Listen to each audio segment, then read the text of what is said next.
მოგესალმებით, მე ვარ ლევან დოლიაშვილი და ჩვენ დღევანდელი გაკვეთილის თემა იქნება მონაცემთა ტიპები.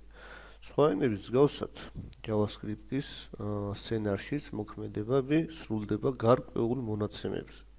მონაცემები შეიძლება იყოს სამი სახის: ცვლადი, მუდმივი ანუ კონსტანტა და გამოსახულება. მოდი პრინციპში შევქნათ რაიმე ახლა ფოლდერი, სადაც ვიმუშავებთ ხოლმე, უნდა ვქოთ JS tutorials. შემდგომ შიგნით შევქნი JS main.js გაფართოება. რაღაც HTML ფაილსაც შევქნი და მან გამოვიტანოთ ხოლმე კონსოლში. index.html. შემდგომ გავხსნათ Visual Studio Code და პირდაპირ მოდი ჩავაგდეთ ამას აქ. და აქ ვიმუშაოთ.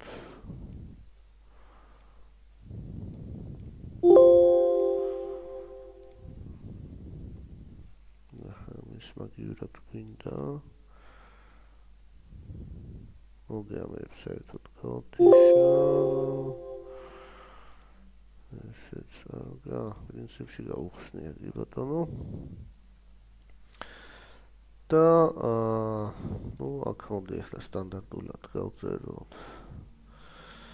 და შემოვიყვანოთ ეს ჩვენი main.js. პირდაპირ ესე შემოვა თუ არა. არ ვიცი, მაგრამ კაი არა უშავს ხელით შემოვიყვანთ. გავადიდოთ script search main.js. კი ბატონო. ანუ ეხლა განვიხილოთ ეს ცვლადები, ხო? კონსტანტა ეს არის მონაცემი, რომლის მნიშვნელობაც პროგრამის მუშაობის დროს არ იცვლება. მოგარება მაგ დავწერე პრინციპში.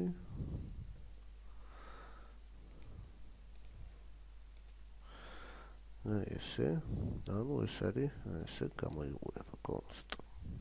ეს keyword-ი. შემდგომ ცვლადი. ცვლადის მნიშვნელობა კონსტანტისგან განსხვავებით ცვალებადია, ასე ვთქვათ, მის უკან მოიაზრება მეხსიერების რაღაც კონკრეტული სახელდებული მონაკვეთი. მოდი ეს ცვლადიც დავწეროთ, რაღაც წესის სახით ვიცოდეთ.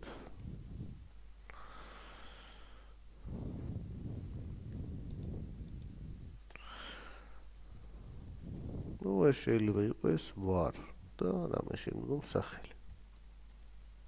კი ბატონო. გამოსახულება წარმოადგენს ჩანაწერს, რომელიც შეიძლება შეიცავდეს კონსტანტებს, ცვლადებს და აგრეთვე ოპერაციებს, არითმეტიკული, ლოგიკური და ასე შემდეგ. ესეც დავწეროთ. ბატონო. კონსტანტის და ცვლადის სახელებს ეწოდება იდენტიფიკატორები. ცვლადების სახელდებისას აუცილებლად უნდა იქნეს გათვალისწინებული შემდეგი მოთხოვნები. ცვლადი სახელის პირველი სიმბოლო აუცილებლად უნდა იყოს ლათინური ანბანის დიდი ან პატარა ასო, ან ქვედა ტირე, ან დოლარის ნიშანი. ანუ ეს არის პირველი წესი. მოდი ამ წესებს ზოგადად ჩამოვთვლი და შემდგომ წავიკითხოთ. ესე ჩამოვწერ კომენტარის სახით, დავიმახსოვროთ.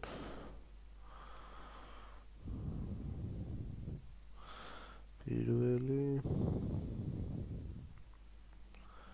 ეს არის მეორე.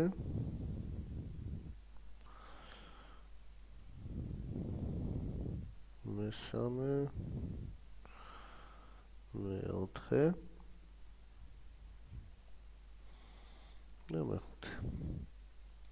პირველი გასაგებია, როგორც უნდა დავიწყოთ ცვლადის სახელი. მეორე, ცვლადის სახელში დაუშვებელია სასვენი ნიშნების და გამოტოვებული ადგილების გამოყენება. სულად ის სახელი გრძნობიარია სიმბოლოთა რეგისტრის მიმართ. მეოთხე, სულად ის სახელში სიმბოლოთა რაოდენობა არ არის შეზღუდული. დაუშვებელია JavaScript-ის რეზერვირებული სიტყვების, მაგალითად for, while და ასე შემდეგ, სულად ის სახელად გამოყენება. კი ბატონო. ეხლა რაც შეეხება მონაცემთა ტიპებს. რიცხვითი ტიპები, მაგალითად მთელი რიცხვები, სიტყვაზე 4, 250, აი მოდი დავწეროთ ესეც. ამას მოდი გამოვთო, არ გვჭირდება ეხლა. უფრო კარგად რომ გამოჩნდეს. ანუ ეს არის მთელი რიცხვები, ხო? და ასევე მცოცავმძიმიანი რიცხვები. ესე. ანუ ეს არის რიცხვითი ტიპები. ამის ერთობლიობას ეწოდება რიცხვითი ტიპები. მცოცავმძიმიანი რიცხვები შეიძლება ჩაიწეროს ექსპონენციალური ფორმით. ეს ფორმა მოხერხებულია ძალიან დიდი და ძალიან პატარა რიცხვების ჩაწერისას. მაგალითად, ნახოთ. ეს არის ესე 16-ობით იმას შეგვიძლია ჩავწეროთ. ანუ არსებობს სპეციალური რიცხვითი მნიშვნელობები, infinity, none. მათ შესახებ ვისაუბრებთ შემდგომ. ეხლა ვნახოთ მოდი ლოგიკური ტიპები. ეს აღარ გვინდა.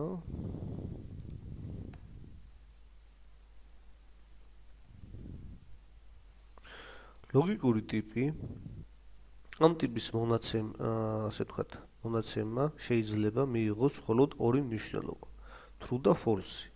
ანუ ჭეშმარიტია და მცდარი. მაგალითად, 3 ნაკლებია 5-ზე, ჩანაწერი ჭეშმარიტია. 15-8-ზე ჩანაწერი მცდარია. ანუ ეს არის bool ტიპები, ასე ვთქვათ. მოდი ახლა ვნახოთ კიდე სტრიქონული ტიპები. თუ რა არის ახლა სტრიქონული ტიპები? ამასაც ჩამოვწე.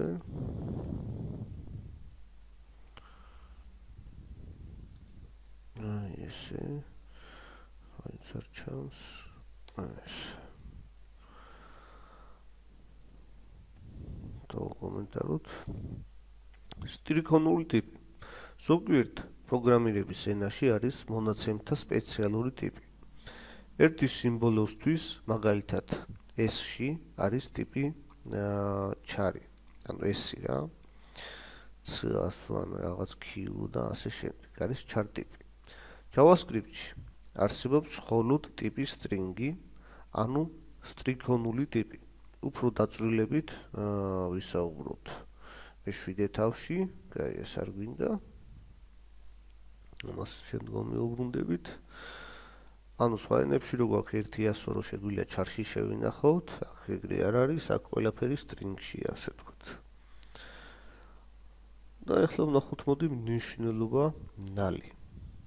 თუ რას წარმოადგენს?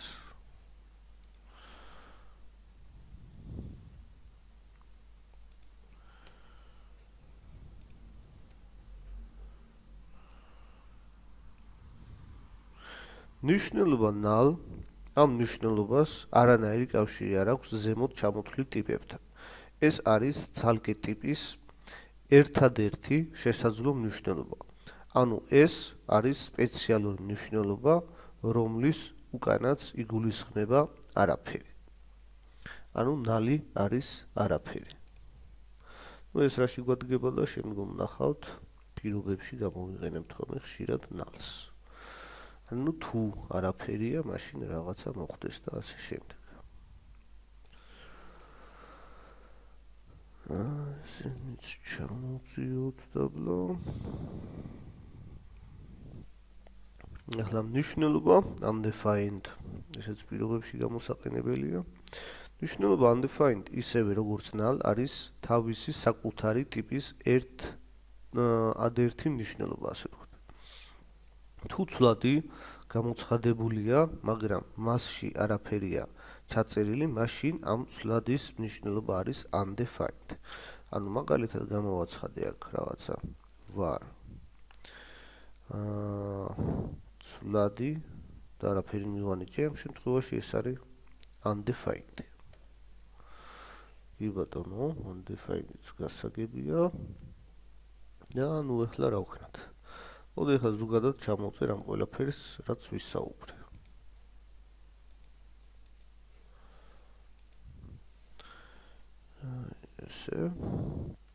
ესე იგი შევქმნით A, რომელიც უდრის 5-ს, B არის string-ი, ასე ვთქვათ, ანუ ტექსტი, სტრიქონული. ეს სამნაგონ C არის boolean ტიპი, D არის null და E არის undefined, კი ბატონო.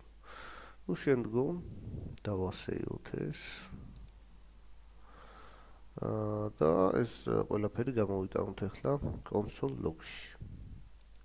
კი ბატონო, გავხსნათ ახლა ეს ინდექსი და ამის console ფანჯარაში იქნება ეს ჩვენი ინფორმაცია. გამოვიტანოთ, გავხსნათ inspect-ი, შევიდეთ console-ში და მართლაც შესაბამისი ნიშნულობები დაგვიბეჭდა, ასე ვთქვათ. ნუ ტიპის გასაგებად, რა ტიპია, შეგვიძლია გამოვიყენოთ type of. ეს console log-ი ამ მეშვეობით იბეჭდება უკვე, ასე ვთქვათ, ბრაუზერის კონსოლში. ხოლო type of-ი უკვე იგებს რა ტიპისაა, ასე ვთქვათ. ნუ JavaScript-ში ახლა მკაცრად ტიპიზირებულები არ არიან ობიექტები, ყველაფერი შეგვიძლია ვარით დავწეროთ, ასე ვთქვათ. ვარით ნუ გლობალურად, let-ი შეგვიძლია უკვე ლოკალურად. ზოგადად მეტნაკლებად გავიგეთ ეს მონაცემთა ტიპები. მოდი ამ დავამთავროთ, კარგად წამდებოდეთ მომავალ შეხვედრამდე.